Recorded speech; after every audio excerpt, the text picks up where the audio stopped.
गुरुर्ब्रह्मा गुरुर्विष्णु गुरुर्देवो महेश्वर गुरुर्साक्षात् परब्रह्म तस्मै श्री गुरुवे नमः। तस्मै श्री गुरुवे नमः। तस्मै श्री गुरुवे नमः।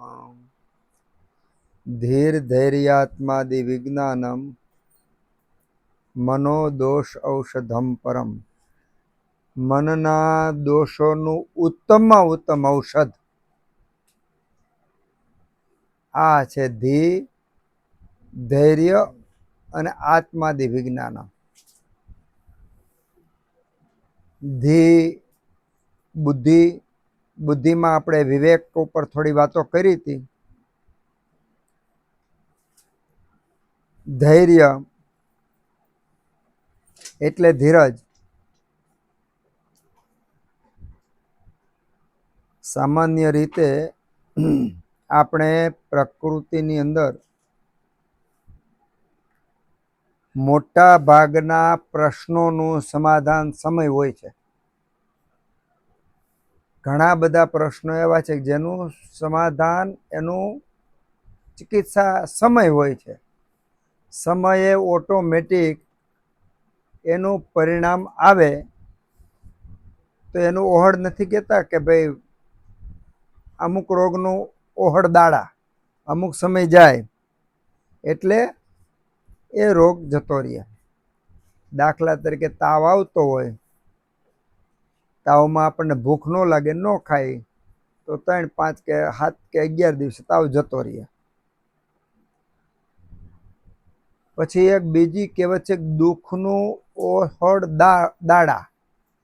કોઈ પણ વ્યક્તિને કાંઈ વિપત્તિ કે દુઃખ આવ્યું હોય તો આપણે કંઈક તું બહુ યાદ ન કર ને ભૂલી જા, તો એમ કાંઈ ન ભૂલાય।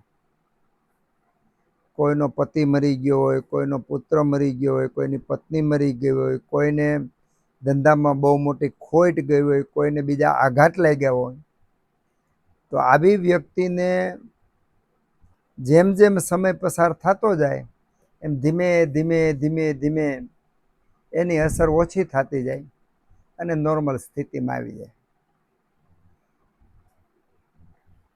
તો ધૈર્ય એટલે ધીરજ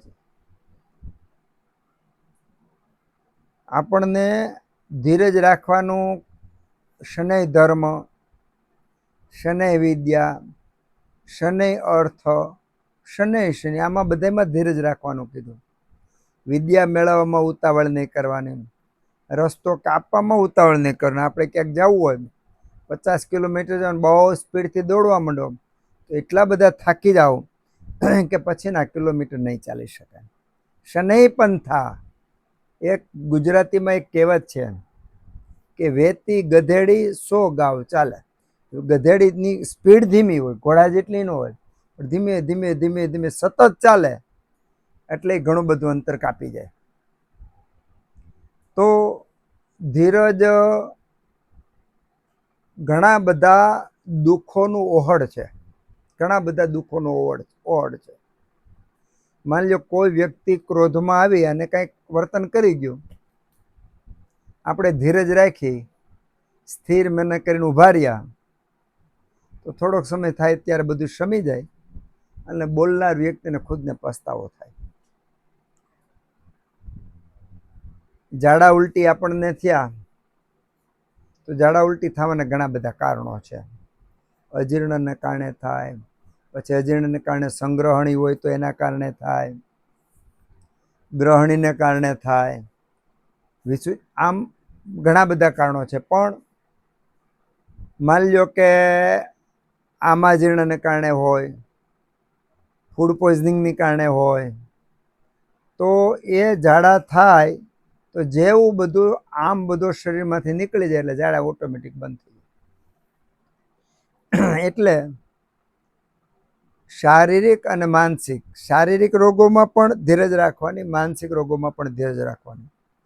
શારીરિક રોગોમાં ધીરજ રાખવાના પ્રકાર એ છે કે ધીરજપૂર્વક, શાંતિપૂર્વક શરીરની અંદર વાયુ, પિત્ત, કફના દોષોનું દર્શન કરી, અગ્નિ વગેરેનો વિચાર કરી અને એ પ્રમાણે આચરણ કરવું, ઉતાવળ કરવી નહીં. તો એ ધીરજના ભાવની અંદર આવે. પછી આપણને ભોજન કરતી વખતે પણ એમ કહેવામાં આવ્યું છે, એક કોળિયો 32 વાર ચાવીને જમવો. આપણને જ્યારે યાદ આવે ત્યારે 32 વાર ચાવીએ છીએ, બાકી તો ઉતાવળ કરીને ટોટલ ભોજન 32 કોળિયામાં પૂરું કરી નાખીએ છીએ. તો ધર્મ કાર્ય તત્કાળ કરવું, વ્યવહાર કાર્ય વિચારીને કરવું, એટલે ત્યાં ધીરજ આવી. વ્યવહારિક કાર્ય તો જ્યાં જ્યાં ધીરજની જરૂર છે ત્યાં ધીરજ રાખવી બહુ જરૂરી છે. રોગો પ્રત્યે, શરીરના દોષો પ્રત્યે, ઇન્દ્રિયો અને ઇન્દ્રિયોના જે વેગો છે એમાં, પછી આચરણમાં, વિચારમાં અને નિર્ણયમાં ત્વરિત કરવાના નિર્ણયો ત્વરિત કરવાના. દાખલા તરીકે સામેથી ટ્રક આવે છે અને તમે ત્યાં ઊભા છો અને ટ્રકવાળો, તમે બરાબર ચાલે છે પણ ટ્રકવાળો ડ્રાઈવર બેલેન્સ ગુમાવી બેસે તો ત્યાં ધીરજ ન રખાય, ત્યાં તત્કાળ નિર્ણય લેવો પડે. તો વિવેક બુદ્ધિથી તત્કાળ નિર્ણય ક્યારે લેવાનો, ધીરજ ક્યારે રાખવાની, એને વિવેક કહેવામાં આવે છે. તો અહીંયા ધીરજ રાખવી, જ્યાં જ્યાં જરૂર છે ત્યાં ધીરજ રાખવી, એ શારીરિક વ્યવહારમાં પણ, માનસિક વ્યવહારમાં પણ, સામાજિક વ્યવહારમાં પણ અને આધ્યાત્મિક યાત્રામાં પણ ધીરજ રાખવાની. પછી આત્મા આદિ વિજ્ઞાનમ. હવે આપણે લગભગ 7-8 મહિના થયા અષ્ટાંગ હૃદયનું પારાયણ કરીએ છીએ અને એમાં શરીરની અંદર જે દોષો, એના ગુણો, એની આપણે વાતો કરીએ છીએ. શરીરના ગુણો, દોષો, અંગ અવયવો, એમાં થતી પ્રવૃત્તિઓ, પ્રોસેસો, ઘટનાઓ, એ જોવા માટે આપણે સતત વારંવાર કહીએ છીએ. એનું કારણ છે કે શરીરનું પૂરેપૂરું વિજ્ઞાન જાણવામાં આવશે એટલે યથા પિંડે તથા બ્રહ્માંડે. જરાય અઘરું નથી બ્રહ્માંડનું જ્ઞાન મેળવવા માટે, કારણ કે પિંડની અંદર બ્રહ્માંડ જેટલી વિશેષતા બધી પિંડની અંદર પડેલી છે. જેટલા જેટલા હું કહું છું એમાં સાથે યાત્રા કરે છે, અંતરયાત્રા, શરીરની યાત્રા, એને અનેક અનુભવો થતા હશે. અને જે યાત્રા ન કરતા હોય કરવા માંડો, સમય પસાર થતો જવાનો છે. તો યાત્રા સાથે કરવાથી આ અનુભવો ખૂબ બધા ઉપયોગી થવાના છે. શરીર માટે પણ ઉપયોગી થવાના છે, આહાર વિહારમાં પણ ઉપયોગી થવાના છે, ખાસ તો કરીને અધ્યાત્મ વિદ્યામાં પણ ઉપયોગી થવાના છે. એટલે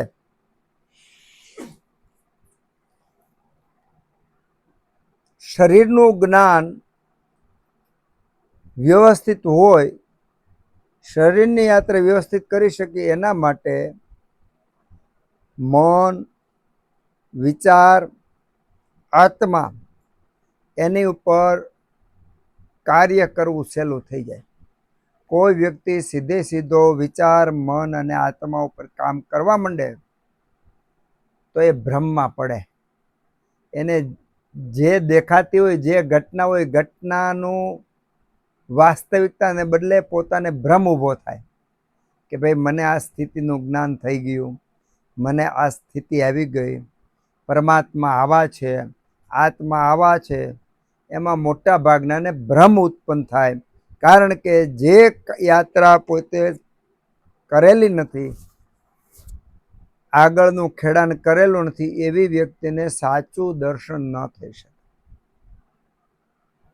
એટલે મનના રોગો દૂર કરવા માટે પરમ ઔષધ કીધું હોય તો આત્મા આદિ વિજ્ઞાનમ, આત્મા વગેરેનું જે જ્ઞાન છે, વિશિષ્ટ પ્રકારનું જ્ઞાન છે, વિશેષ જ્ઞાન છે, એ જ્ઞાન એમાં ઔષધરૂપ છે. આપણે હજી શરીરની યાત્રા, શરીરનો વ્યવહાર, શરીરની ક્રિયાઓ જોવામાં સફળ નથી થયા, ત્યાં હું તમને આત્માની યાત્રાઓની વાતો કરું તો યોગ્ય નહીં કહેવાય, અસ્થાને છે. પરંતુ આપણે વિષય આવ્યો છે આત્માદિ વિજ્ઞાન ઉપર, એટલે 2-5 મિનિટ એની ઉપર વાત કરી લેવી પડે કે આપણે શું જોવું પડે. શરીરની ક્રિયાઓ, આપણા શરીરમાં થતી ક્રિયાઓ, માની લો કે આપણે હાથ ઊંચો કરીએ છીએ તો આપણે હાથ ઊંચો કરીએ છીએ ખબર છે, પણ હાથ ઊંચો કરવામાં કયા કયા સ્નાયુઓ કેટલું બળ લગાડે છે એનું અંદાજ આપણે નથી લગાડ્યું.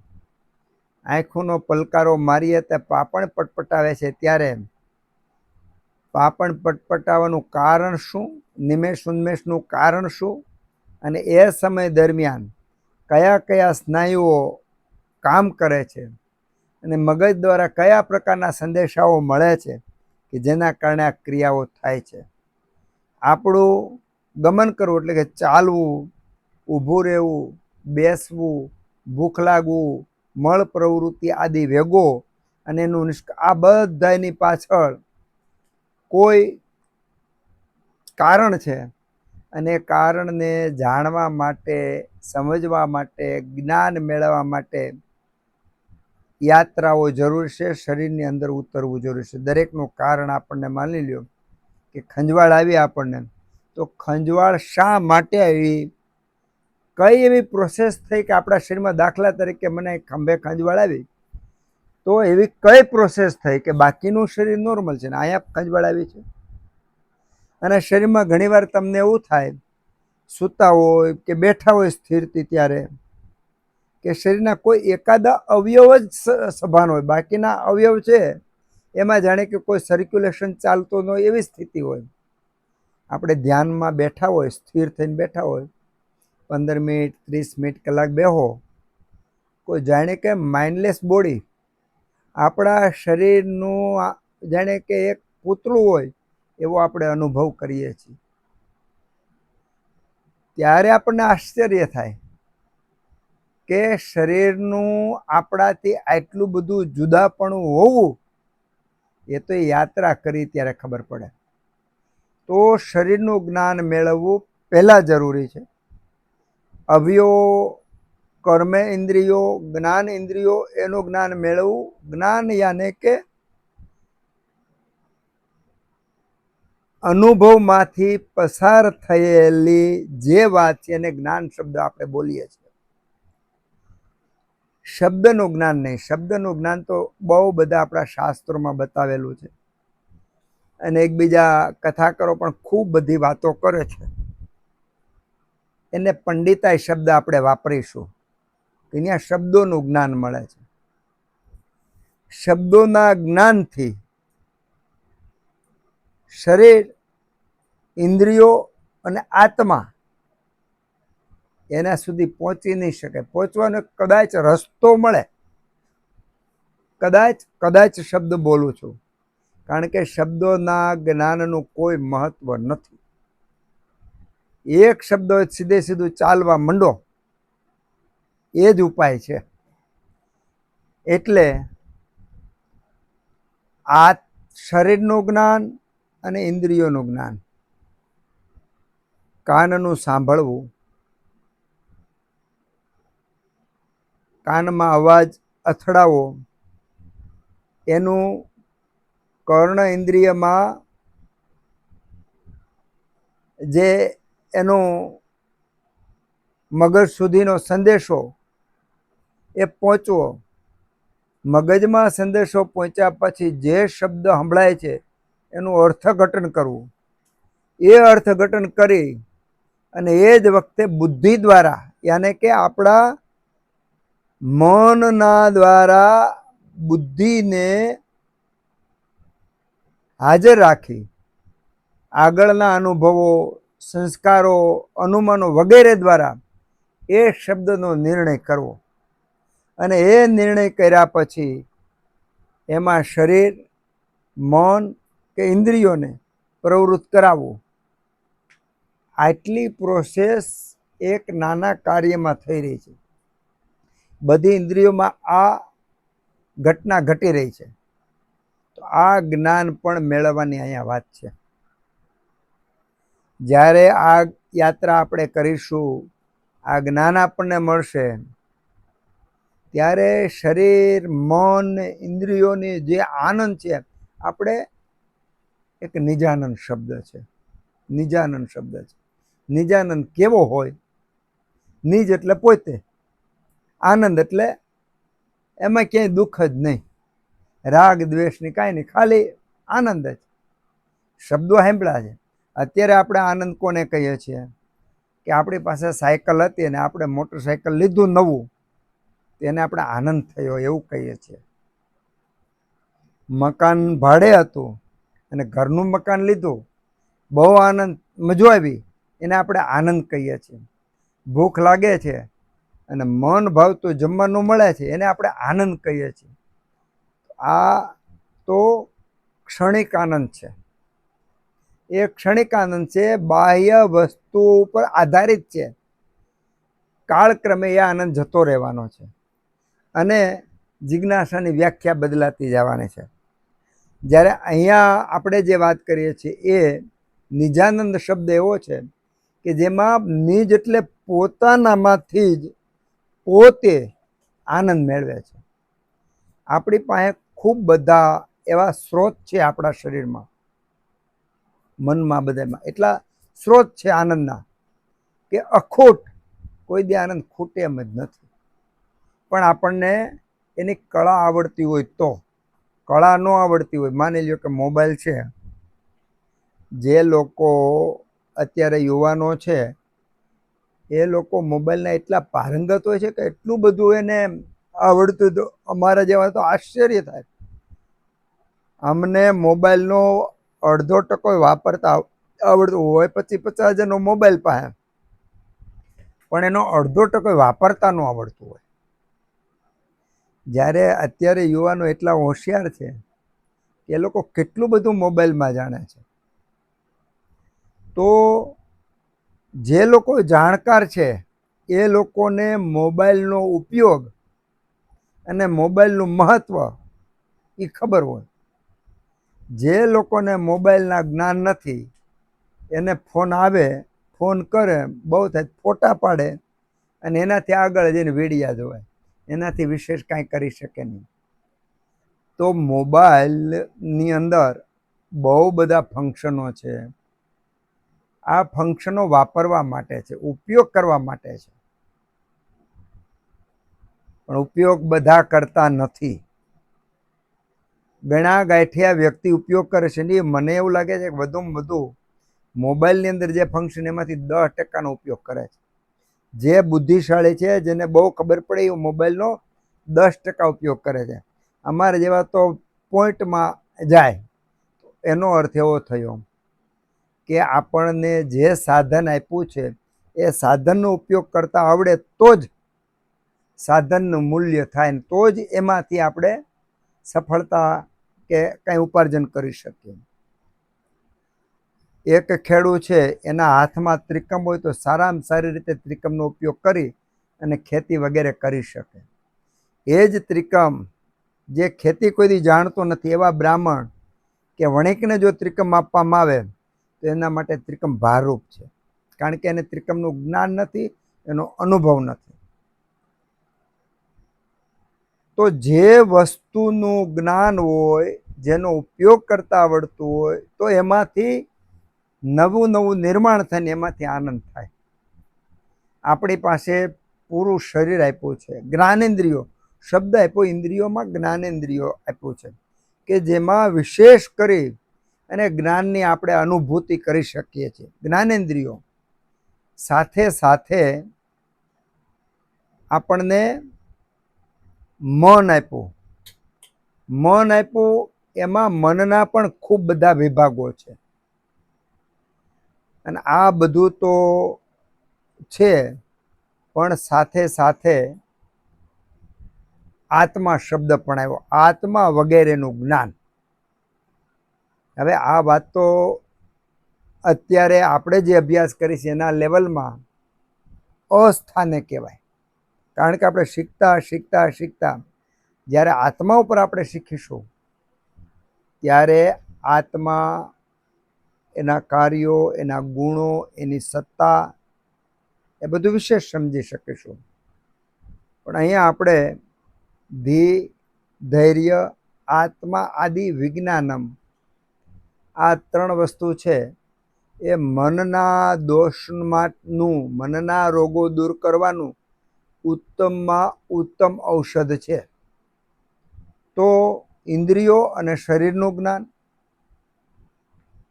સાથે સાથે મન, બુદ્ધિ, ચિત્ત, અહંકાર, આત્મા, આ બધાનું જ્ઞાન, આદિ શબ્દ વાપર્યો છે.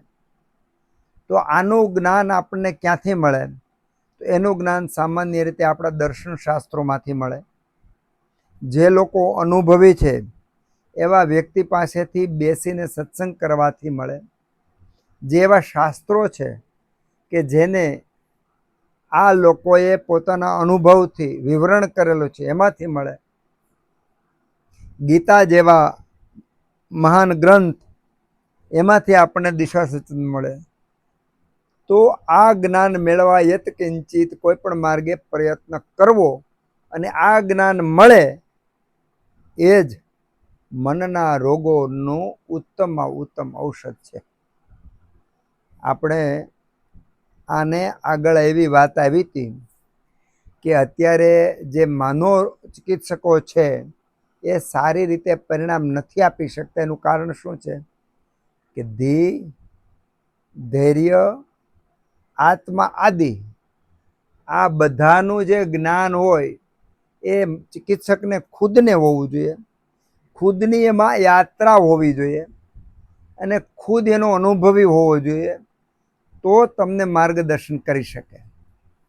જે સ્કૂલનું મેનેજમેન્ટ કરવું હોય તો કમસે કમ સ્કૂલના મેનેજમેન્ટનો અનુભવ હોય એ જ બીજા મેનેજરને સલાહ આપી શકે, બાકી નહીં આપી શકે. જેમણે ખેતી કરેલી છે એ જ બીજા મજૂરને કઈ રીતે ખેતી કરવી, કઈ રીતે કામ કરવું એની સલાહ આપી શકે, એમને નહીં આપી શકે. એટલે મનોચિકિત્સક માટે આમ તો બહુ બધા મુદ્દા છે, પણ મુખ્ય મુદ્દા આ છે ધૈર્ય અને આત્માદિનું વિજ્ઞાન. આ વિજ્ઞાન એટલે કે જ્ઞાન, વિશેષ કરીને જ્ઞાન હોય તો સારામાં સારી રીતે મનના જે રોગો છે એ દૂર થાય. હવે મનના રોગો, મનના દોષો આપણે આગળ આવી ગયા. રજશ્ચ તમશ્ચ, રજ અને તમ, આ બે મનના દોષ એટલે કે રોગ, મનના રોગો ઉત્પન્ન કરવા માટેના પરિબળો છે. મનના ખરેખર તો 3 દોષ છે, સત્વ, રજ અને તમ, જે નિર્ભેળ છે, ઉત્તમ છે, સુખકારક છે, શાંતિદાયક છે, સત્વગુણ છે. એમાં રોગો ઉત્પન્ન નથી થતા. જેનામાં સત્વગુણ વધારે હોય, સત્વગુણની વૃદ્ધિ હોય, એ નિરોગી હોય માનસિક રીતે. એમાં રજ અને તમ ગુણની ચિકિત્સા કરવાની ક્ષમતા વધારે હોય, એના રજ અને તમ વિકૃતિ થવાની પ્રમાણ ઓછું હોય. હવે રજ, તમ અને સત્વ, આ 3 ગુણો, રજથી રોગો થાય એવું જરૂરી નથી, તમથી રોગો થાય એવું જરૂરી નથી. પ્રાકૃત રજો ગુણ હોય, પ્રાકૃત તમો ગુણ હોય તો સત્વગુણને વધારવામાં ખૂબ બધી મદદ કરે. જો રજોગુણ અને તમોગુણ વિકૃત થાય તો રોગો થાય. પ્રાકૃત રજોગુણ અને પ્રાકૃત તમોગુણ એ દુઃખદાયક નથી. એટલે આપણે અહીંયા સમજવું એ જરૂરી છે કે મનના રોગો શાના કારણે થાય? તો રજ અને તમ માં પ્રાકૃત રજ અને પ્રાકૃત તમથી રોગો નથી થતા, એમાં વિકૃતિ આવે તો રોગો થાય છે. એટલે એની ચિકિત્સા કરવા માટે ત્યાં તમારી પાસે ગળો, લીમડો એ કામ નહીં આવે.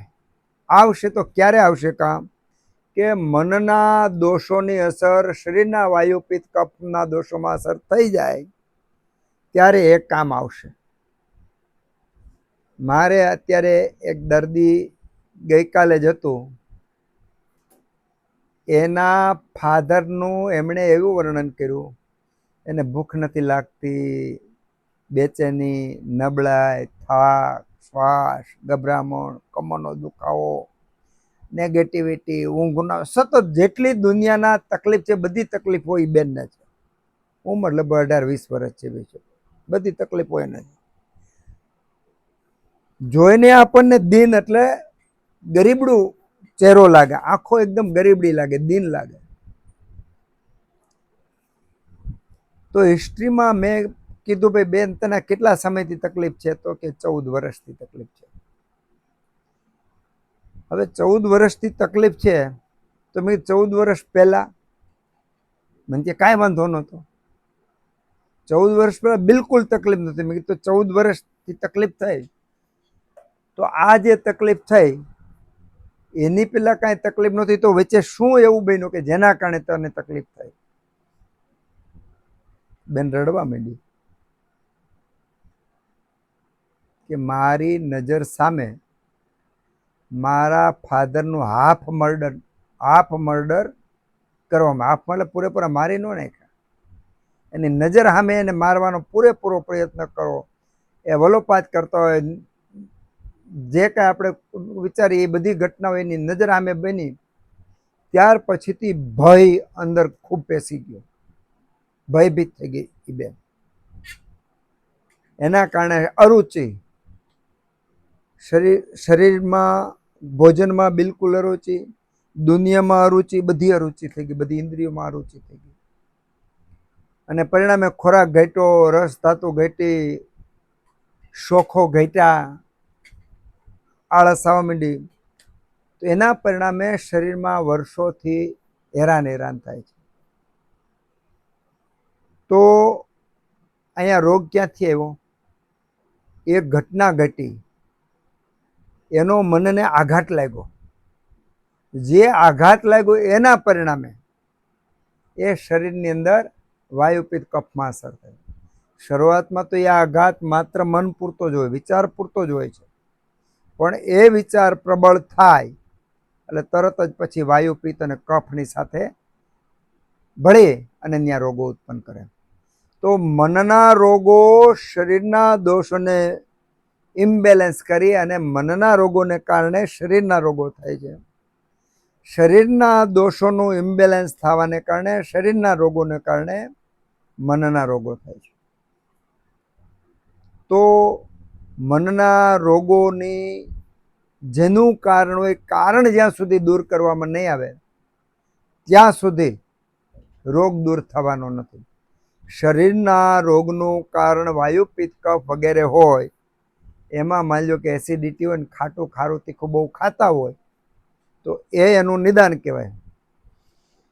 ખાટું ખારું તીખું એ ખાવાનું બંધ કરી દે તો ધીમે ધીમે કરતા એસિડિટી, દા બધું બંધ થઈ જવાનું છે.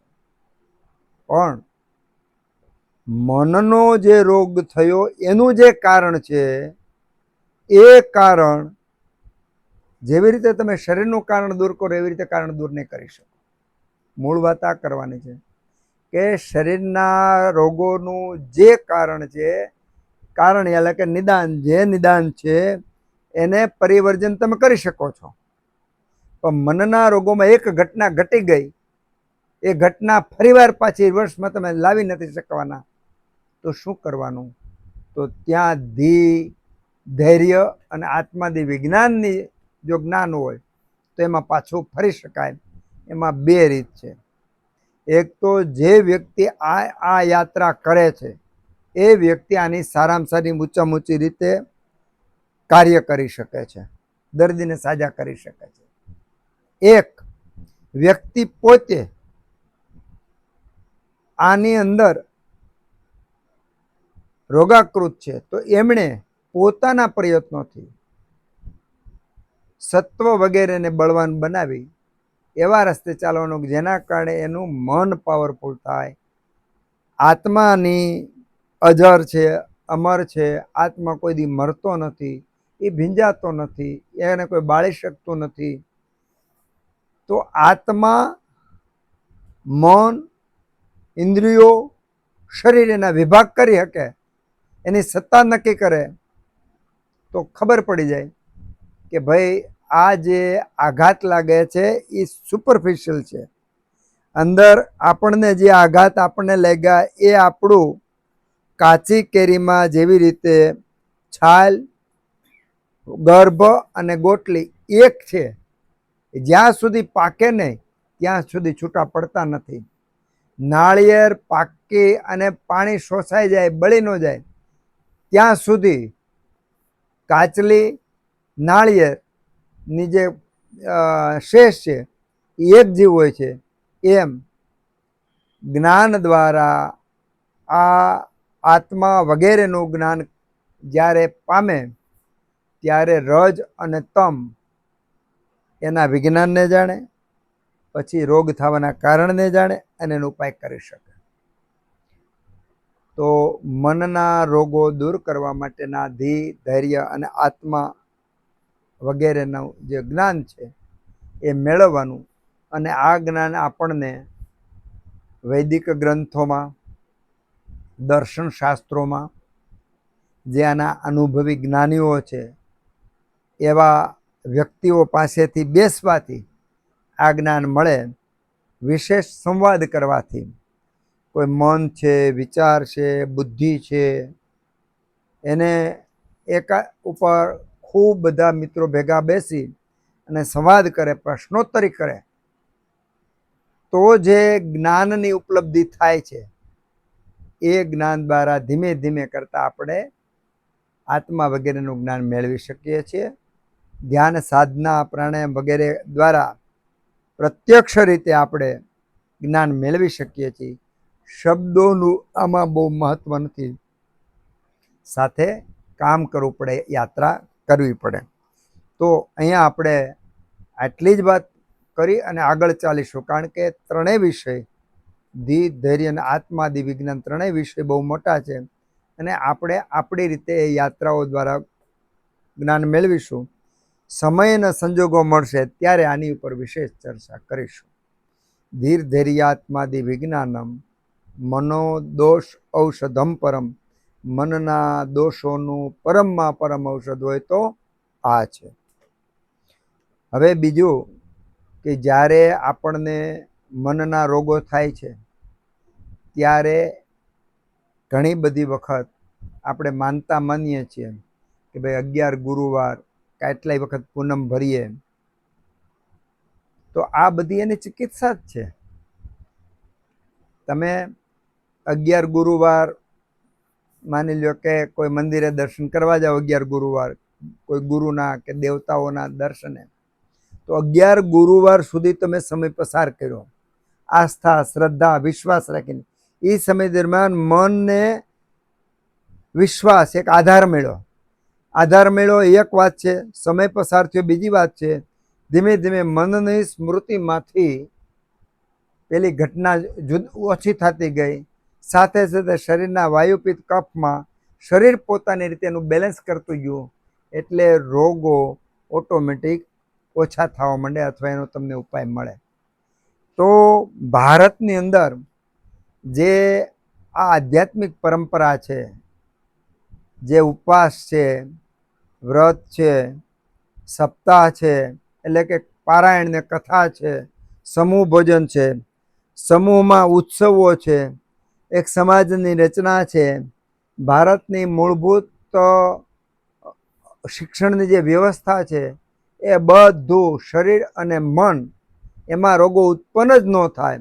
ઉત્પન્ન થયા હોય તો એને દૂર કરવા માટેની બધી રીતો છે. જેવી રીતે ગીતા છે એ સિદ્ધાંતોનો સરવાળો છે. કોઈ પણ શ્લોક ગીતાનો લઈ લો, સિદ્ધાંતની બહાર કૃષ્ણએ વાત જ નથી કરી.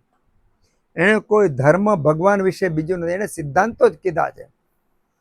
તો સિદ્ધાંત ગીતાના શબ્દે શબ્દ શ્લોકે શ્લોકમાં સિદ્ધાંતો ઝળહળે છે. એવી રીતે ભારતની જીવન પદ્ધતિમાં મન, શરીર અને આત્મા એના આરોગ્ય અને એના ઉન્નતિ વિકાસ માટેની એક આખી પરંપરા ધરબાઈ ગયેલી પડેલી છે. કાળક્રમે અત્યારે આપણે ઘણા બધા પાછળ છે, પણ ખૂબ બધા જ્ઞાનીઓ આ બાબતે કામ કરે છે અને ઘણું બધું એમાં પરિણામ મળે છે. તો આપણે પણ એ બાબતમાં ઊંડા ઉતરી અને જીવન જીવવા પ્રયત્ન કરીએ તો આપણને એ આસ્વાદ મળે. હવે સારવાર કરવા માટેના જેટલા અંગો છે એની વાતો આવે છે. આપણે ખાટલો પલંગ હોય તો પલંગ શબ્દ તમે બોલો એટલે 4 પાયા તમને દેખાય. ખુરશી શબ્દ બોલો એટલે તમને 4 પાયા દેખાય. 4 પાયા વગરનો ખાટલો શક્ય નથી. 4 પાયા વગર ખાટલો શક્ય નથી, કારણ કે એના બેલેન્સ માટે, ક્ષમતા માટે એ આધાર જરૂરી છે. એમાં એક પણ પાયો નબળો હોય અથવા ન હોય તો નહીં ચાલે. એમ ચિકિત્સા જગતની અંદર 4 પાયા છે મુખ્ય મહત્વના. અને એની વાત કરી કે ભિષક, દ્રવ્યાણી, ઉપસ્થાતા અને રોગી. આ 4 પાયા છે. ભિષક એટલે વૈદ્ય, દ્રવ્યાણી એટલે દ્રવ્ય, ઔષધ, ઉપસ્થાતા એટલે જે રોગીને સારવાર કરનાર. પછી ઘરે હોય તો માતા, પિતા, બાળકો, પત્ની, પતિ, કોઈ પણ જે સારવાર કરતા હોય એને ઉપસ્થાતા કીધું. અને હોસ્પિટલની અંદર હોય તો વોર્ડ બોય છે, સિસ્ટર છે, આસિસ્ટન્ટ ડોક્ટરો છે, એ બધાને નો શબ્દ ઉપસ્થાતા છે. અને રોગી. આ 4 પાયા એ રોગની શાંતિ કરવા માટેના મહત્વના છે.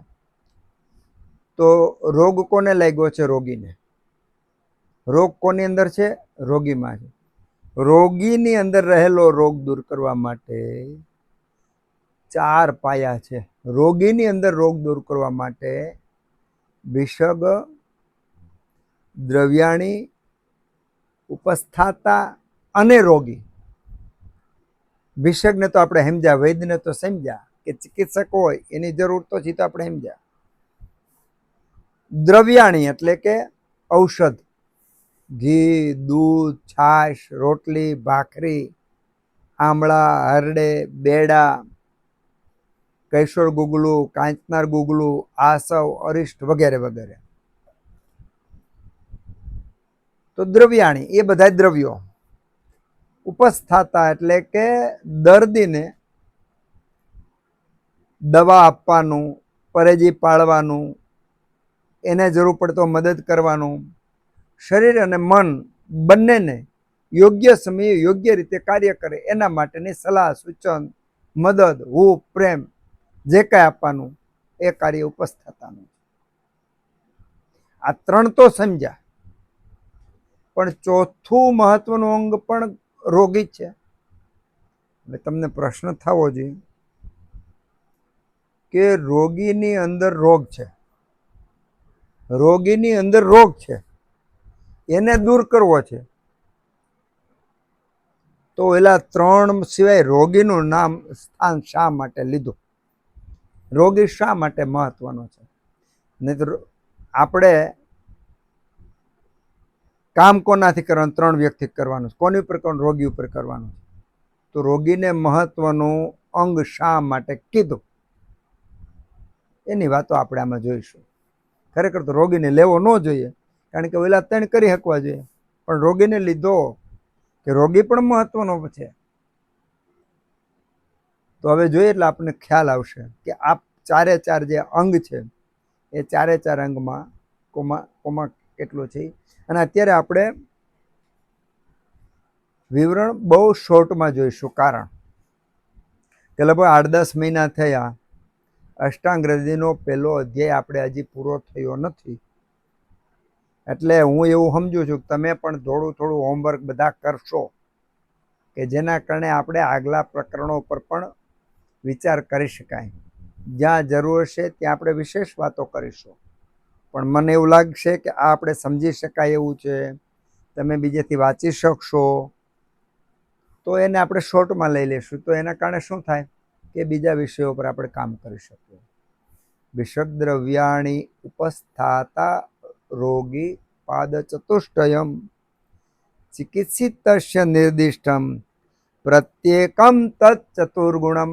પહેલા તો ચિકિત્સા કરવા માટેના આ 4 પાયા આપણને બતાવવામાં આવ્યા છે.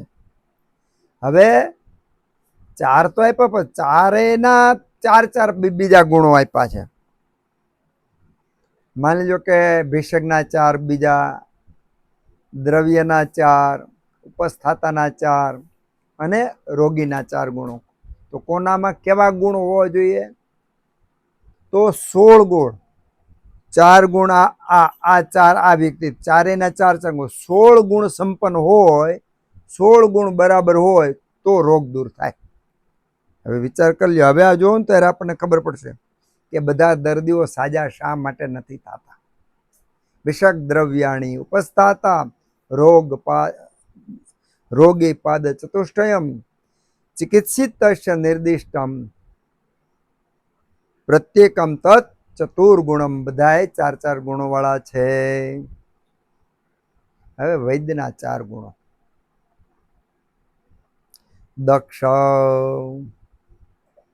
દક્ષ એટલે પ્રવીણ, કામ કરવામાં હોશિયાર. દક્ષ ચતુર હોય એવો દક્ષ. વૈદ્ય કેવો હોવો જોઈએ? ચતુર હોવો જોઈએ, કામ કરવામાં નિપુણ હોવો જોઈએ, પ્રવીણ હોવો જોઈએ. દક્ષ તીર્થાત શાસ્ત્રાર્થો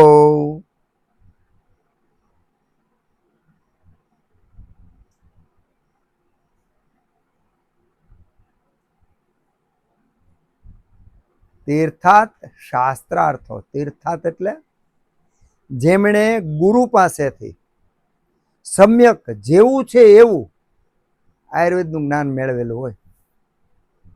એક તો એ પોતે ચતુર હોવો જોઈએ. પોતે જો ચતુર ન હોય અને ગુરુ ગમે એટલું જ્ઞાન દે તો એને ઉતરવાનું નથી. તો પહેલા તો એ ચતુર હોવો જોઈએ, પ્રવીણ હોવો જોઈએ, હોશિયાર હોવો જોઈએ. આપણે હોશિયાર શબ્દ, હોશિયાર હોવો જોઈએ. દક્ષ તીર્થાત શાસ્ત્રાર્થો. ગુરુ પ્રણાલી પ્રમાણે એમણે શાસ્ત્રનો બરાબર અધ્યયન કરેલું હોવું જોઈએ, અર્થ સાથે અધ્યયન કરેલું હોવું જોઈએ. ગુરુ શબ્દ કહેતા સ્પષ્ટ મનુષ્યથી મનુષ્યનું પણ અહીંયા સૂચન છે, પણ આયુર્વેદની અંદર ગુરુ એટલે કે અનેક જગ્યાએથી તમારે આયુર્વેદનું જ્ઞાન મેળવવાનું. જ્યાંથી જ્ઞાન મળે એ બધા આપણા ગુરુ છે. તો જે શાસ્ત્રના શબ્દોનો અર્થ આપણને સમજાવે એ પણ ગુરુ છે. ગામમાં કોઈ સુયાણી હોય ને સારામાં સારી રીતે ડિલિવરી કરાવતી હોય, પ્રસૂતિ કરાવતી હોય, એની પાસે જઈએ, બેસીએ અને એની પાસે શીખીએ તો એ પણ આપણા ગુરુ છે. જે ઘેટા બકરા ચારતા ગોવાળો હોય, એ રાત્રિ દિવસ વનવગડામાં રખડતા હોય, એમાં એના પશુઓમાં આવતા રોગો અને એની થતી સારવારો, એ પશુઓ ચરતા હોય એ વનસ્પતિ વગેરેનું એ ચરાવવા એટલે કે ભરવાડ રબારીને ખૂબ બધું જ્ઞાન હોય, પ્રત્યક્ષ હોય. કારણ કે પેઢી દર પેઢીથી એ લોકો આ ધંધો કરે છે. તો માની લ્યો કે બકરા છે તો બકરાને વિશે શું ભાવે, ગાયને વિશે શું ભાવે, ભેંસને વિશે શું ભાવે, ગાડરને વિશે શું ભાવે, શું ખાય તો બીમાર પડી જાય, બીમાર પડ્યા હોય ત્યારે શું ખાય તો સાજા થઈ જાય, કઈ ઋતુમાં કયો ખોરાક એના માટે ઉત્તમ છે વગેરેનું ખૂબ ઊંડું જ્ઞાન એક ઢોર ચારતા ભરવાડને હોય છે. બોટેનિસ્ટ આખી ગમે એટલા વર્ષ કામ કરે, પીએચડી કરે તો એની પાસે શબ્દનું જ્ઞાન હોય, પણ જે ભરવાડ પાસે અનુભવનું જ્ઞાન છે એ અનુભવનું જ્ઞાન હોય પાન હોય, એને જ્ઞાન મેળવવું હોય તેને ભરવાડ થવું પડે, બીજો વિકલ્પ જ નથી. પુસ્તક મોટા મોટા લખી શકે, જે બોટેનિસ્ટ હોય પુસ્તકો મોટા મોટા લખી શકે, ભાષણો આપી શકે, પણ જે મૂળભૂત જીવનમાં સાંગોપાંગ થઈ ગયેલું જ્ઞાન ભરવાડને છે એ જ્ઞાન તો એને આવે જ નહીં. એ જ્ઞાન લેવા માટે એણે ભરવાડ થવું પડે, અને એ ભરવાડ જે કામ કરે એ કામ કરે તો પણ એના જેટલું તેને મળે જ નહીં. કારણ કે ઓને તો પેઢી દર પેઢી એના જનન્સની અંદર ગુથાઈ ગયું છે. જ્યારે નાનો છોકરો હાવ નાનો હતો, ઘોડિયામાં રમતો હતો, તે દિવસથી બકરાના ગાયોના અવાજો સાંભળે છે, તે દિવસથી ગાયોના ગમકારા જે દોવાના એ સાંભળે છે, તે દિવસથી ગાયો ઘરેથી નીકળતી હોય ને બહારથી આવતી હોય, એના મા બાપ એના સગા વાલાના વર્તનો જોવે છે. એ બાળકની અંદર ગળોથીમાં ધરબાઈ ગયેલું જે જ્ઞાન છે એ જ્ઞાન આ ભણનાર વ્યક્તિની જિંદગીમાં કોઈ દી આવવાનું નથી. કદાચ એ 50 વર્ષ ભેગું કામ કરવા માંડે તો ઓના જેવું તો નહીં જ આવે. એવું બની શકે કે જે વર્ષોથી પેઢી દર પેઢી કરે એની પાસે શબ્દો નથી, વર્ણન કરતા ન આવડે, એવું બની શકે. એને જે જ્ઞાન છે એ જ્ઞાન પહેલા નવા યુનિવર્સિટીમાં ડિગ્રી લેવા ગયેલા વ્યક્તિ પાસે કોઈ દી ન હોય. એટલે ડિગ્રી વાળા વ્યક્તિએ કોઈ દી અભિમાન ન કરવું. કુંભાર જેટલું જ્ઞાન કોઈ દિવસ માટલા ઉપર પીએચડી કરનાર વ્યક્તિને હોય જ ન શકે. મગફળી ઉપર કે ઘઉં ઉપર પીએચડી કરનાર વ્યક્તિને કોઈ દિવસ એક ખેડૂત જેટલું જ્ઞાન કોઈ દી હોય જ ન શકે. ગાય બળદ ઉપર પીએચડી કરનાર વ્યક્તિને ચમાર જેટલું જ્ઞાન કોઈ દી એની પાસે હોય જ ન શકે. એટલે અત્યારે જે આપણે યુનિવર્સિટીમાં ડિગ્રી લઈએ છીએ તો આ અધૂરા જ્ઞાનને પરિણામે અહંકારી બની જઈએ છીએ, અને અહંકારના પરિણામ સ્વરૂપે અત્યારે જે ઉપદ્રવો આપણે જોઈએ છીએ એ ઉપદ્રવો આચરણ વગર, ગળહુથીમાં મળેલા જ્ઞાન વગર, પાત્રતા વગર મળેલા માનને કારણે એ માનને પચતું નથી.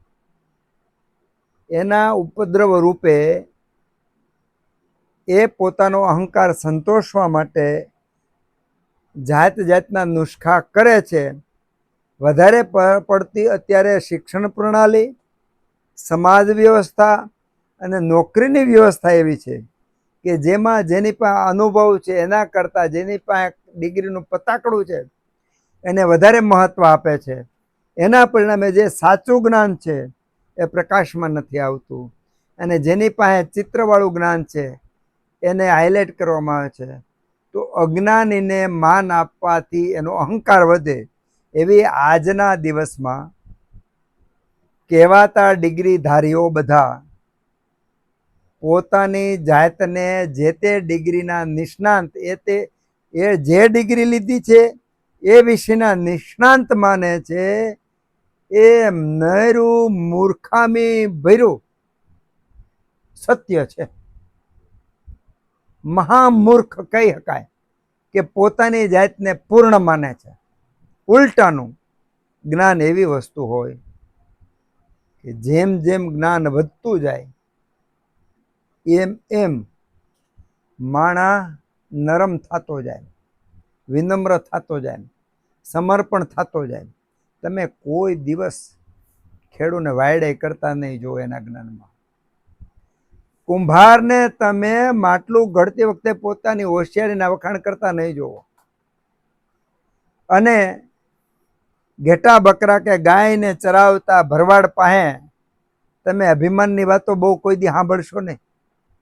અને જેણે કોઈ દી ગાયો પાળી નથી, ગાય દોઈ નથી, એવી વ્યક્તિ ગાય ઉપર પીએચડી કરે છે અને હજારો માણસોને ભાષણ આપે છે અને અહંકારથી લબોલબ ભરેલો પડ્યો છે, એવી વ્યક્તિને ગાયની વાસ્તવિકતાની કશું જ ખબર હોતી નથી. તો પુસ્તકો લખવા ખોટા નથી, પુસ્તકો ભણવા ખોટા નથી, ડિગ્રી લેવી ખોટી નથી, પણ સાચું જ્ઞાન અનુભવમાંથી, જીવનમાંથી પસાર થયેલું ન હોય તો એ જ્ઞાન આપણને નુકસાન કરનાર છે, સમાજને નુકસાન કરનાર છે. એટલા માટે અહીં કીધું વૈદ કેવો હોવો જોઈએ? તો દક્ષ તીર્થાત શાસ્ત્રાર્થો, અનેક જગ્યાએ અનેક ગુરુઓ પાસેથી જ્ઞાન મેળવી અને શાસ્ત્રોના અર્થને બરાબર જાણ્યો હોય. અત્યારે આપણે જે વાતો કરીએ છીએ શાસ્ત્રોના અર્થની, એ એકાંગી છે. કારણ કે જે વિષયની વાતો કરીએ છીએ એ વિષય વખતે હું તમને જે વાત કરું છું એ વાત અત્યારના શ્લોક અને શબ્દને અનુરૂપ હોય એવો જ અર્થ હું તમને સમજાવું છું. એક શબ્દ એ શ્લોકના ઘણી બધી રીતે અલગ અલગ રીતે અર્થ થતા હોય છે. તો અલગ અલગ વ્યક્તિઓ પાસેથી, અલગ અલગ શાસ્ત્રમાંથી આ જ્ઞાન મેળવવામાં આવે તો આ જ્ઞાન પૂર્ણ રીતે આપણે પામી શકીએ. તો દક્ષ તીર્થાત શાસ્ત્રાર્થો, શાસ્ત્રાર્થ. હવે શાસ્ત્ર કોને ગણવું? શાસ્ત્ર એને ગણવું કે જે આપ્ત વ્યક્તિઓ દ્વારા નિર્માણ પામેલું, એને જ શાસ્ત્ર ગણવું. જે શાસ્ત્ર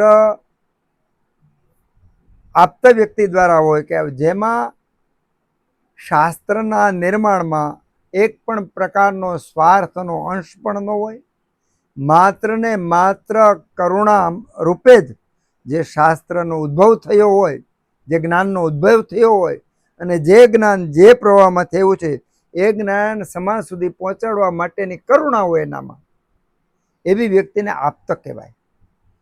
તો આપ્ત વ્યક્તિ દ્વારા નિર્માણ પામેલું જે શાસ્ત્ર છે એ શાસ્ત્રનો જ આધાર લેવાનો, ગમે તેવા શાસ્ત્રનો આધાર નહીં લેવાનો. તો દક્ષ તીર્થાત શાસ્ત્રાર્થો દ્રષ્ટ કર્મ, દ્રષ્ટ કર્મ. તો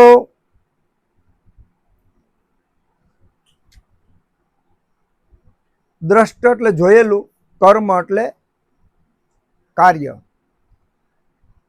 ચિકિત્સા દરમિયાન આ વૈદ્યે અનેક વખત પોતાના ગુરુ પાસે અનેક રોગોમાં સફળ સારવાર કરતા જોયેલા હોય,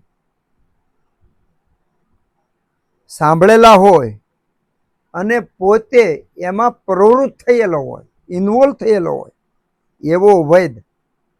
આમાં જે 4 ગુણો છે એમાં આવો વૈદ, કેવો ગમે એવો નહીં. ઘણા તો છે ને આમાં આગળ આવશે છદ્મચર વૈદને, કે અમુક વૈદ એવા હોય કે પોતાના ગુરુનું નામ દઈને કામ કરતો હોય, ભાઈ મારા ગુરુ ફલાણા, એમ કરી અને પોતાનું કામ કરતો હોય. ઘણા એમ કે મારી પાસે આ શાસ્ત્ર છે, આ શાસ્ત્રમાં આવું લે, એમ કરીને કામ. ઘણા એમ કે હિમાલયના સાધુએ મને આ જડીબુટ્ટી આપેલી છે, આ રોગનું જ્ઞાન આપેલું. તો આને છદ્મચર કહેવાય, કે જે શું કહેવાય કે બીજાનો આધાર લઈ અને પોતે પોતાનો સ્વાર્થ સાધિત કરે છે. જ્યારે આમાં તો દક્ષ હોવો જોઈએ.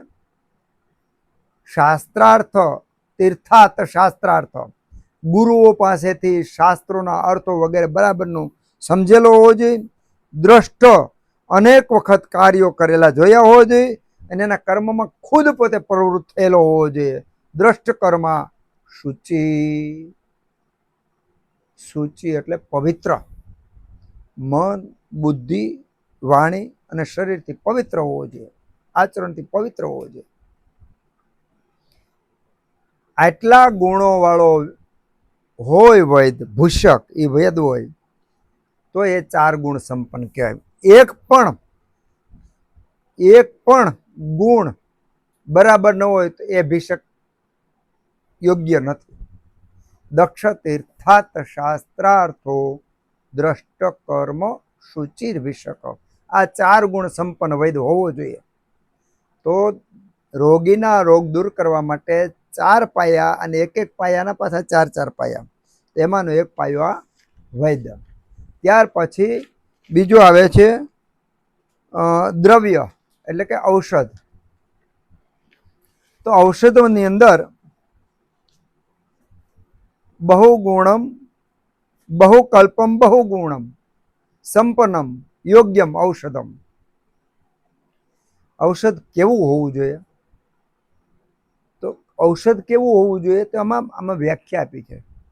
બહુગુણમ બહુકલ્પમ.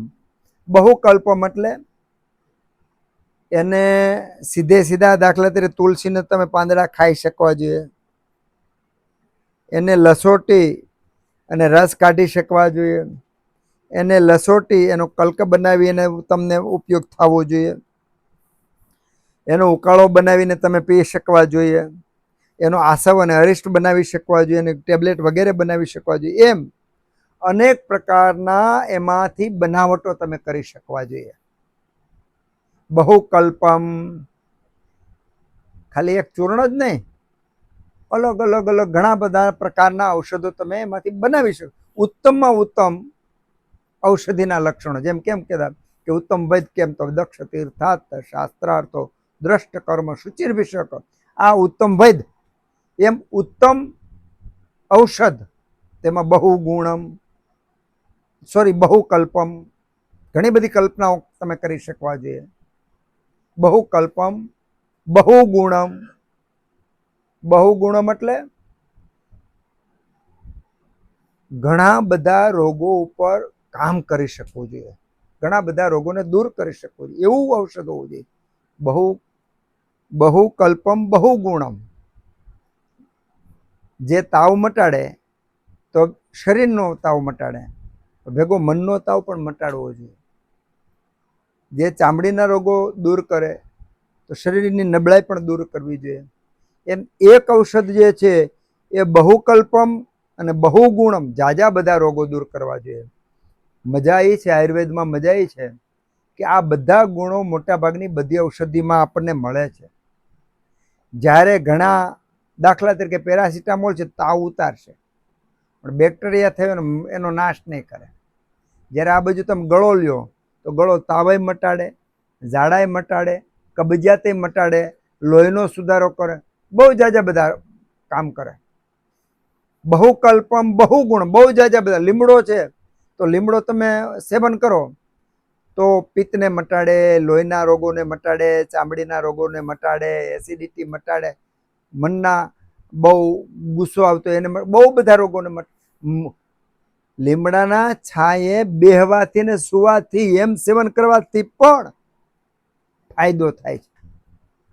તો જેનું છાંયો કામ કરતું હોય, પાંદડા કામ કરતા હોય, એના ફળ કામ કરતા હોય, એનું ફૂલ કામ કરતું હોય, એની છાલ કામ કરતું હોય, એનું ગુંદ કામ કરતું હોય, એનું મૂળ કામ કરતું હોય, તો વધુમાં વધુ એના જે અવયવો છે એ અવયવો અનેક રીતે આપણે વાપરી શકવા જોઈએ. ઉત્તમમાં ઉત્તમ ઔષધિ છે.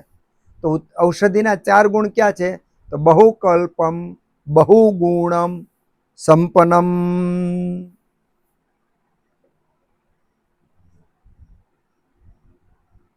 સંપન્નમ એટલે એની અંદર જે ગુણો છે એ ગુણો ઉત્તમ રીતે ભરેલા હોવો જોઈએ. દાખલા તરીકે લીમડો છે તો લીમડાની અંદર શીતળતા, તિક્ત રસ, તિક્ત એટલે કડવો રસ વગેરે જે ગુણો છે ઉત્તમ રીતે ભરેલા હોવા જોઈએ. જેમાં એના જે ગુણો છે ઉત્તમ રીતે ભરેલા હોય એને સંપન્ન કહેવાય. અને ઉત્તમ રીતે ભરેલા ક્યારે હોય?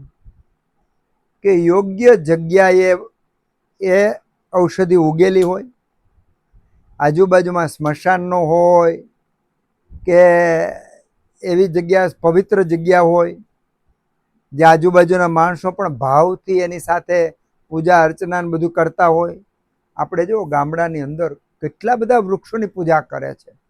બળિયા દેવ બળિયાનું હોય ત્યારે લીમડાની પૂજા કરે, વડલાની પૂજા કરે, વટ સાવિત્રી વખતે વડલાની પૂજા કરે, પીપળાની પૂજા કરે, ઉંબરાની પૂજા, તુલસીની નિત્ય પૂજા કરે. આપણા વૈદિક સંસ્કૃતિની અંદર દરરોજની પૂજા કરે. કોઈ પણ માંગલિક કાર્ય કરવાનું હોય તો એમાં વનસ્પતિ ને ઔષધિ ન આવ્યો પ્રસંગ જ ન હોય. લગ્ન કરો ત્યારે તમારે વાંસ, માણેકથમ ત્યાંથી તો ચાલુ થાય, સોપારી ત્યાંથી તો ચાલુ થાય, મીંઢોળ ત્યાંથી તો ચાલુ થાય. તો આ ઔષધિઓ વગરનો એક પણ પ્રસંગ વૈદિક સંસ્કૃતિમાં નથી. ઔષધિ વગરનો એક પ્રસંગ નથી. એનો અર્થ એવો કે આરોગ્ય માટે તાણાવાણા થઈ ગયા છે. તાણા તમારે અગલાથી કંઈ કરવું જ નહીં પડે. તો બહુકલ્પમ બહુગુણમ સંપન્નમ, જે ઔષધિ પૂરેપૂરા ગુણથી સભર લબોલબ ભરેલી હોય, એવા સારા સ્થાને ઉગેલી હોય, સારી રીતે મલરહિત જલ જેને મળ્યું હોય, ઉત્તમ ભૂમિમાં ઉગેલું હોય, તો એ સંપન્ન ગુણોવાળી સંપન્ન જગ્યાએ ઉત્પન્ન થયેલી ઔષધિ હોવી જોઈએ. બહુકલ્પમ બહુગુણમ સંપન્નમ યોગ્યમ. અને યોગ્ય હોવી જોઈએ. યોગ્ય એટલે માની લો કે આપણે અત્યારે ગુજરાતમાં રહીએ છીએ, દક્ષિણ ગુજરાતમાં અત્યારે આપણે રહીએ છીએ. તો દક્ષિણ ગુજરાતમાં આપણે રહીએ છીએ અને આફ્રિકાની કોઈ વનસ્પતિ છે એનો આપણે ઉપયોગ કરીએ તો એ આપણા માટે યોગ્ય નથી. બાળક જે માતાની કુખેથી જન્મેલું છે એ માતાનું દૂધ બાળક માટે ઉત્તમ, શ્રેષ્ઠ. એ માતાનું દૂધ એ બાળકને જેવું પોષણ આપી શકશે એવી બીજી કોઈ માતા બીજું કોઈ દૂધ ક્યારેય આપી નહીં શકે. એમ જે ભૂમિમાં આપણે જન્મેલા છીએ, જે ભૂમિમાં આપણે રહીએ છીએ, જે ભૂમિની હવા અને પાણી આપણે લઈએ છીએ, એ ભૂમિમાં ઉત્પન્ન થયેલી ઔષધિ એ આપણા શરીરને જેમ માનું દાવણ બાળકને સાત્મ્ય છે, એવી રીતની આપણે જે ભૂમિની હવા પાણી લઈએ છીએ એ ભૂમિમાં ઉગેલી ઔષધિ વનસ્પતિ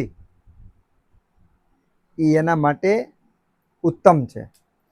તો આ એના માટે યોગ્ય શબ્દ છે કે ઔષધિ અને દર્દી એની વચ્ચે યોગ્ય કોને કહેવાય? તો આ કહેવાય બહુકલ્પમ બહુગુણમ સંપન્નમ યોગ્યમ ઔષધિ. આ 4 ગુણ ઔષધિમાં હોવા જોઈએ તો એ ઔષધિ ઉત્તમ. બહુકલ્પમ બહુગુણમ સંપન્નમ યોગ્યમ ઔષધમ. તો આ 4 ગુણ શેમાં જોઈએ? ઔષધમાં જોઈએ. તો આપણે વૈદ્યના 4 ગુણ જોયા, ઔષધના 4 ગુણ જોયા. હવે ઉપસ્થાતાના 4 ગુણ જોયા. ઉપસ્થાતા એટલે પરિચારક. પરિચારક એટલે મેં એવી વાત કરી તમને કે ઘેરે હોય તો ઘરના સભ્યો જે એની સાર સંભાળ દર્દીની રાખતા હોય, શારીરિક ને માનસિક, દવાની રીતે બધી રીતે, ત્યાં એને પરિચારક કહેવાય. હોસ્પિટલની અંદર હોય તો નર્સિંગ છે, ડૉક્ટર, આસિસ્ટન્ટ ડૉક્ટરો છે, વોર્ડ બોય છે, એને પરિચારક તરીકે શબ્દ વાપરી શકાય. વૈદિક સંસ્કૃતિનું બીજું મહત્વનું પાસું અહીંયા મળે છે આપણને કે માતા, પિતા, પતિ, પત્ની, બાળક, દાદા, દાદી આ લોકો જેટલા ઉત્તમ ઉપસ્થાતા છે એટલા ઉત્તમ ઉપસ્થાતા આજે ડિગ્રી મેળવેલા નર્સ કે વોર્ડ બોય ક્યારેય બની શકે નહીં. કારણ કે જે આપણા ઘરના સભ્યો છે એ આપણા સ્વભાવને, આપણી જીવનની રીતને, આપણી રુચિને, આપણા સત્વ અને બળ બધાને પૂરેપૂરી રીતે ઓળખે છે. સાથે પ્રેમ, લાગણી, હૂંફ અને ભાવ એમાં લબોલબ ભરેલા છે.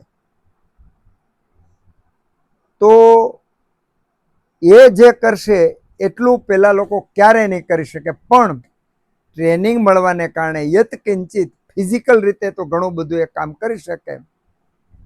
પણ બંનેની જ્યારે સરખામણી કરવામાં આવે ત્યારે વધુમાં વધુ માર્ક્સ કોને મળે? ઘરના સભ્યોને મળે. અને એ આપણી પરંપરા હતી છે અને જાળવવાની છે. જો નહીં જાળવીએ તો આપણને સારામાં સારી રીતે બોલાવવાવાળા વ્યક્તિઓ મળશે, આપણને ખોટું ન લાગે એવા શબ્દો કહેવાવાળા વ્યક્તિઓ તો મળશે, આપણી ભૌતિક સુખ સગવડો જળવાઈ રહીએ એવા પરિચારકો તો આપણને મળશે, પણ જ્યાં પ્રેમ છે, લાગણી છે, હૂંફ છે, એ આના સિવાય ક્યાંય મળવાના નથી. આર્ટિફિશિયલ હોય, ટેમ્પરરી તમને આજે મળશે, હૃદય સુધી અસર કરી જાય એવું ત્યાં મળવાનું નથી. એટલે મૂળ આપણી સંસ્કૃતિને જાળવવા માટેના આ બધી વાતો એવી છે કે હતું છે અને રાખવું સંસ્કૃતિને એ આરોગ્ય માટેની બહુ જરૂરિયાત છે.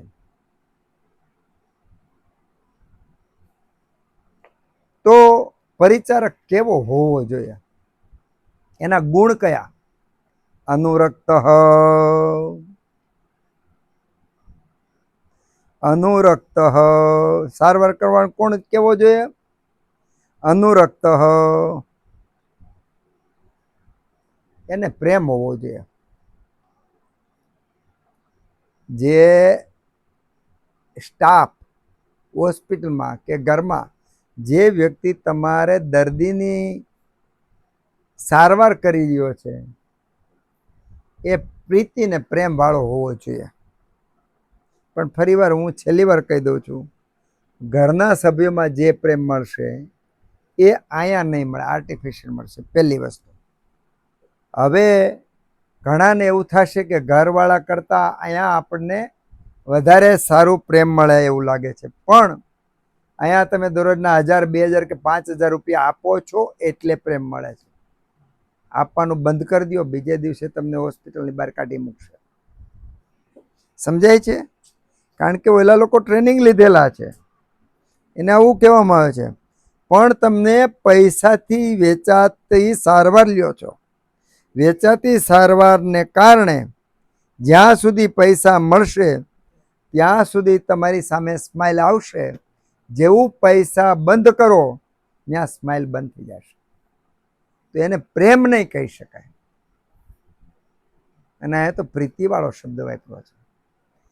પ્રીતિ કઈ દાંત કાઢવાથી નહીં, આ પ્રીતિ એટલે અંદરનો હૃદયનો ઉમળકો છે ભાઈ. આ તો ભાવ છે, ભાવ દિશાની આપણે વાત કરતા હતા એ છે. એટલે આપણે જાળવવાનું. આ બધી વસ્તુ આપણે નહીં જાળવીએ તો વેચાતી કહેવાતી હોસ્પિટલોના કાર્યો એ દિવસે દિવસે વિકાસ પામે છે. એક અને માત્ર એક જ કારણ છે કે ઘરની અંદર આ અવસ્થા ઓછી થવા માંડી છે. ઘરની અંદર વ્યક્તિઓ પોતપોતાની રીતે વધુમાં વધુ પ્રવૃત્ત થઈ અને કાર્ય નથી કરી, એના કારણે આપણને હોસ્પિટલોની સારવાર સારી લાગે. હોવી ન જોઈએ, પણ લાગે છે એટલે કે વાંક આપણો જ છે. અનુરક્ત, સારવાર કરનાર પ્રેમ ભાવ લાગણીથી સારવાર કરતો હોવો જોઈએ. શુચિ, પવિત્ર, શરીરથી, મનથી, આચરણથી પવિત્ર હોવો જોઈએ. પવિત્ર કોને કહેવાય? કે જેમાં કોઈ મેલ ન હોય એને પવિત્ર કહેવાય, નિર્મળ કહેવાય. બોલે કંઈક, કરે કંઈક, શબ્દો જુદા હોય ને આચરણ જુદા હોય, એને પવિત્ર નહીં કહી શકાય. કોઈ મોટી મોટી સારી સારી વાતો કરતા હોય પણ તમે એની ભેગા રહ્યો ત્યારે ખબર પડે કે કેટલો પવિત્ર છે. તો શુચિ એટલે કે જેનું વાતો અને આચરણ એક છે, એવી પવિત્ર વ્યક્તિની વાત છે અહીંયા. આચરણ અને શબ્દો વાણી બે એક છે એવો જે વ્યક્તિ હોય એને પવિત્ર કહેવાય. એવી વ્યક્તિ જો ઉપસ્થાતા તરીકે, પરિચારક તરીકે હોય તો એ બહુ અગત્યનો અંગ છે. અનુરક્ત, શુચિ, દક્ષ. વૈદમાં દક્ષનો ગુણ આવ્યો, એમ પરિચારક પણ દક્ષ હોવો જોઈએ, ચતુર હોવો જોઈએ, હોશિયાર હોવો જોઈએ. જો હોશિયાર ન હોય ને તો બહુ તકલીફ થાય. દાખલા તરીકે વૈદ્ય છે એ દર્દીની સારવાર માટે સ્ટાફને એમ કહી દે કે ભાઈ તમે આમ કરજો, તો એને સમજવું જોઈએ. ન સમજાય તો જેવી રીતે આપણે એક બહુ સરસ મજાનું લોકગીત છે કે લોકગીતમાં મારી સાસુએ તો એમ જ કીધું કે વાહિદું વાળી મેલજો, મેં ભોળીએ તો એમ સમજી કે મારી સાસુએ એમ જ કીધું વાહિદું વાળી મેલજો, હું ભોળી તો એમ જ સમજી હોડમાં નહીં, મારી સાસુએ એમ જ કીધું કોડમાં દીવો મેલજો, હું ભોળી તો એમ જ સમજી હોડમાં દીવો મેલજો. મારી હવે એવું કીધું હતું કોઈડમાં દીવો મેલ. કોઈડ એટલે કોઈડ, પેલા અંધારી ઓયડી હતી ને કોઈડ કે એમાં દીવો મૂકીએ એમ વહુને કીધું. તો વહુ હું સમજી કે હોડમાં દીવો મૂકતા, ગોદડું ઓઢ્યું ને એની અંદર દીવો મૂકે તો શું થાય? હળગી જાય. એવું આખા લોકગીતમાં બહુ બધું બહુ સારી વાત કરી છે, બહુ સરસ વાત કરી કે મારી આવું એ તો આવું કીધું વાહિદા વાળી મેલજો ને હું ભોળી તો એમ જેવા ઘણા બધા છે. તો એમ જ્યારે જે વસ્તુ કહેવામાં આવે ત્યારે એ વસ્તુને બરાબર સમજે, જે કહેવામાં આવે છે એ જ વસ્તુ સમજે અને એનું જ આચરણ કરે. એને દક્ષ કીધો. ગુરુ જ્યારે જમવા બેઠો હોય ત્યારે શિષ્યને એમ કે સંધાવામાં નય, ત્યારે સિંધાલુણ લાવવાનું હોય.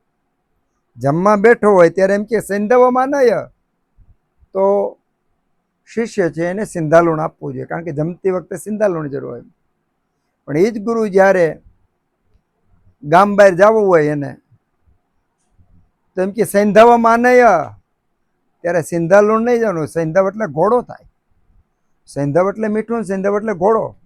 તો બહાર જતી વખતે ગુરુ જ્યારે બહાર જવાનો હોય ત્યારે કે સંધાવામાં નય, ત્યારે શિષ્યએ ઘોડો તૈયાર કરીને ગુરુને આપવો જોઈએ. તો એને દક્ષ કહેવાય. પણ બહાર જતો હોય તે મીઠું દે અને ખાવા બેઠો હોય ઘોડો દે, એને દક્ષ નહીં કહેવાય. તો બહુ મહત્વ રોલ છે. જે પરિચારકનો રોલ બહુ મહત્વનો છે. અનુરક્ત, શુચિર, દક્ષ.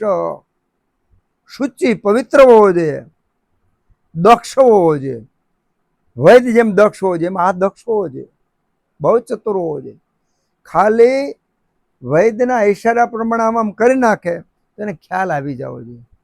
દર્દીના હાવ ભાવ પરિવર્તન, સવારે આવ્યો તો ત્યારે કેવો હતો, અત્યારે કેવો છે, તો સારું થયું ખરાબ થયું, બીજા કોઈ ઉપદ્રવ થયા કે નહીં, એ પૂરેપૂરો અનુરક્ત એટલે કે પરિચારક સમજી શકવો જોઈએ.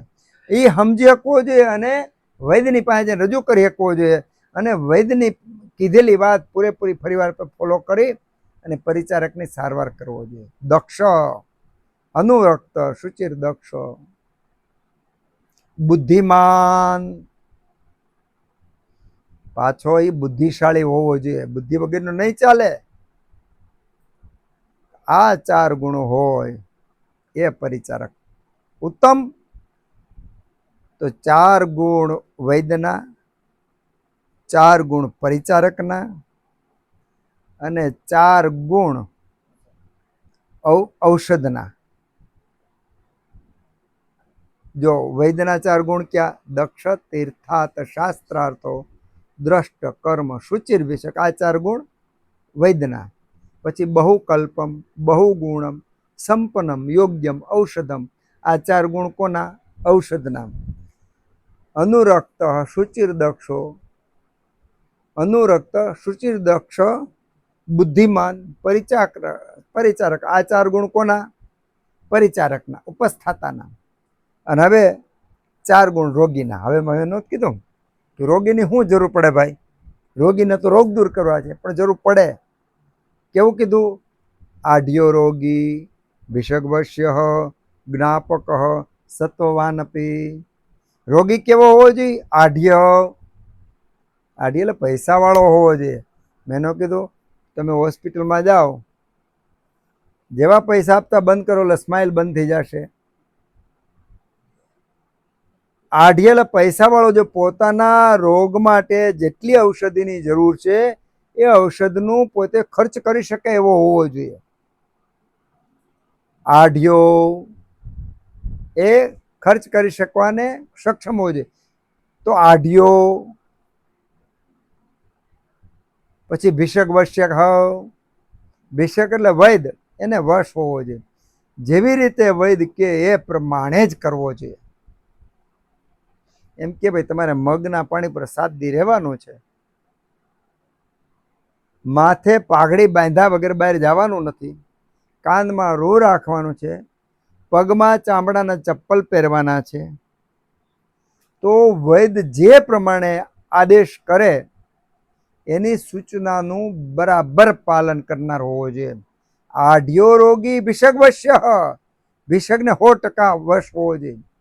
તમે બધાએ બાઇક અને 4 વ્હીલ ચલાવો છો, બાઇક કે 4 વ્હીલની જે સિસ્ટમ છે, તમે બ્રેક દબાવો ને ક્લચ લાગી જાય, ક્લચ દબાવો ને લીવર પડી જાય ને એવું થાય તો એક્સિડન્ટ થાય કે ન થાય? એમ વૈદ્યે દર્દીને એવું કીધું હોય કે ભાઈ તારે મગ અને મગના પાણી ઉપર રહેવું અને ઘરે જઈને ભજીયા બાસુંદી ખાવા માંડે, તેનો રોગ કઈ રીતે દૂર થાય? એમને એમ કીધું હોય કે ભાઈ તારે દિવસે ઊંઘવું નહીં, રાત્રે વહેલું સૂવું, વહેલું ઉઠી જવાનું, અને ભાઈ રાતે 2 વાગે હુવે, સવારે 10 વાગે ઉઠે અને બપોરે 3 કલાક હોય, એને વૈદ કઈ રીતે સારો કરી શકે? એટલે આઢિયો રોગી ભિષક વશ્ય જ્ઞાપક, જ્ઞાપક એટલે જ્ઞાની. પોતાના શરીરમાં, પોતાના મનમાં જે કાંઈ થઈ રહ્યું છે એ લક્ષણો, રોગોને પૂરેપૂરું વૈદ પાસે વ્યક્ત કરી શકવો જોઈએ, જ્ઞાનપૂર્વક વ્યક્ત કરવો જોઈએ, કારણ સાથે વ્યક્ત કરી શકવો જોઈએ. જો જે રોગી વૈદ્યની પાસે પોતાની રજૂઆત નહીં કરી શકે તો ઘણીવાર એવું બને કે એનું નિદાન બહુ વ્યવસ્થિત થઈ ન શકે. બીજું, વૈદ્ય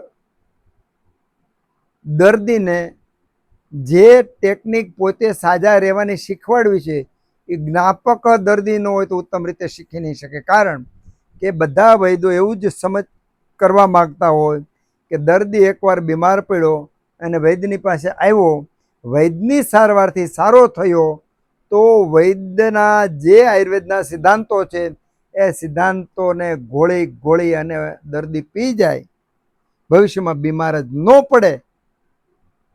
એવું ક્યારે થાય કે દર્દી જ્ઞાપક હોય તો.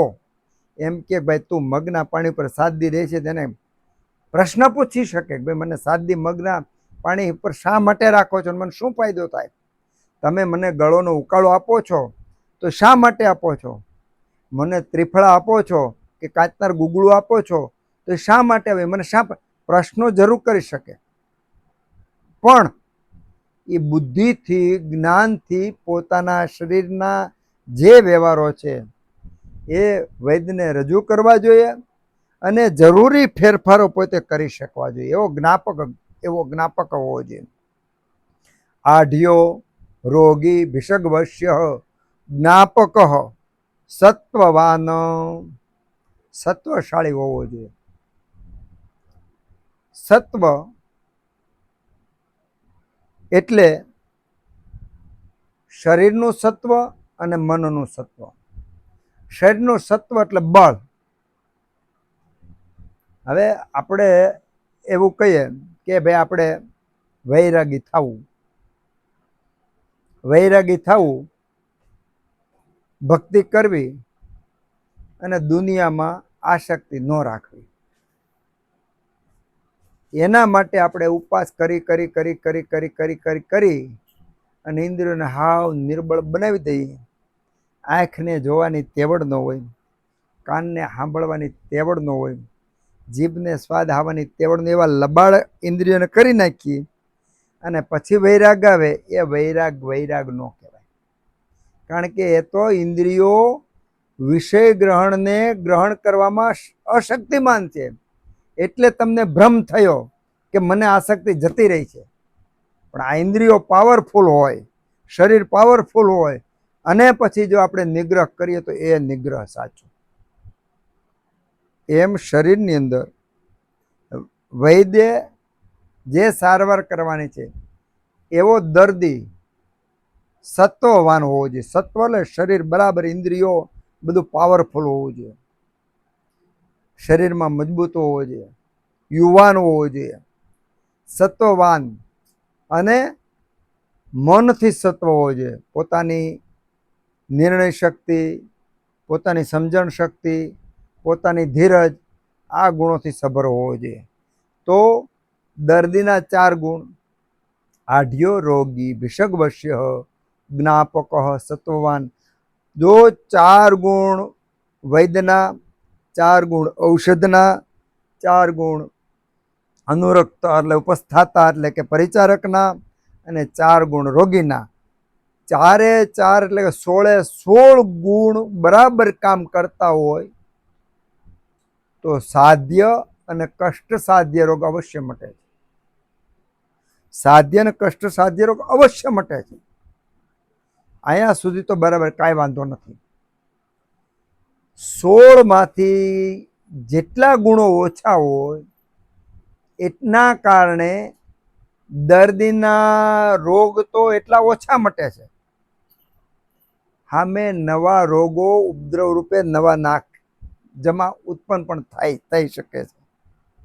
એટલે 4 ગુણ વૈદ્ય, ઔષધિ, ઉપસ્થાતા અને રોગી, આ 16 ગુણ સંપન્ન હોવું એ બહુ નસીબની વાત છે. જેમના નસીબમાં સર્વ એમાં 4 ગુણ સંપન્ન હોય એ જલ્દી રોગમાંથી મુક્ત થઈ જાય છે. અને જેના નસીબ બરાબર ન હોય તો એમાંથી એકાદ ગુણ ઓછો હોય તો એ રોગ મટવામાં વિલંબ થાય છે, અથવા નવા ઉપદ્રવો પણ ભેગા થઈ શકે છે. એટલે આ 16 ગુણ સંપન્ન જે ચિકિત્સા છે એ ચિકિત્સા 16 ગુણ સંપન્ન હોય ત્યારે એમાં બહુ ધારા પરિણામ મળી શકે છે. એટલે આપણે આવી નાની વાતમાં આ ઋષિ મુનિઓએ આપણને આટલું ઊંડાણપૂર્વક જે વાતો કરી છે એ આપણા અહોભાગ્ય કહેવાય. આપણે ભગવાનને પ્રાર્થના કરીએ કે જે ગુણો ઉપસ્થાતાના છે, કે જે ગુણો વૈદના છે, એ ગુણો આપણામાં અવતરે એના માટે આપણને બુદ્ધિ, બળ અને પાત્રતા આપે. ઓમ સહના ભવતુ સહનૌ ભુનક્તુ સહ વીર્યમ કરવાવહે તેજસ્વિનાવધીતમસ્તુ મા વિદ્વિષાવહે. ઓમ શાંતિ શાંતિ શાંતિ.